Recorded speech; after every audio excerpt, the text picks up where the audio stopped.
Welcome back to Eye in the Sky Drones, where we do drone news and drone tech. Today we're looking at the options on any of your DJI drones with obstacle avoidance. You have the option to either brake or bypass, and I wanted to see which one you prefer to use. First, we'll take a look at brake. When you have the drone set to brake, when you get close to the obstacle, it stops. It stops dead in its tracks. It's a few reasons why you may want to use this. It's all on your preference. But if you're in a controlled environment or you don't know the environment too well, brake may be the best option for you. Let's take a look at this next clip to see how brake works.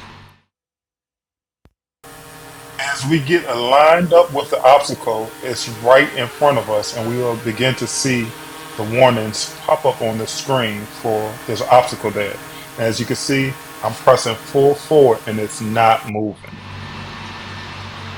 Okay, as you can see, brake worked great. The drone was flying. It came close to this obstacle. It stopped.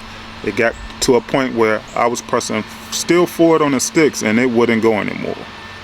Now we're going to take a look at bypass. What bypass does is if you encounter an obstacle with bypass on, the drone takes control and maneuvers around the obstacle so you can continue flying, flying smoothly.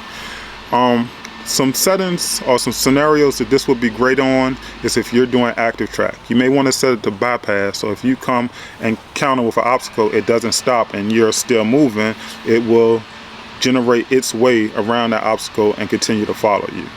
Let's take a look at bypass in action. So we're lined up in bypass, full throttle on the sticks, and it navigates on its own away from the obstacle. Again, we have another view of this. Full throttle on the sticks going straight forward, and bypass chooses which route the drone goes on and avoids the obstacle on its own. In this case, it chose to go above and over towards the right. Try again, full throttle on the sticks. Bypass does all the work for you. As you can see, on each occasion, bypass chose its own route around the obstacle. And it didn't make a difference if it was coming from the front or the side, bypass still worked. So now we saw brake and bypass in action. What do you think about it? Are you glad your drone has obstacle avoidance? This is something you'll be using. Which one do you use 90% of the time?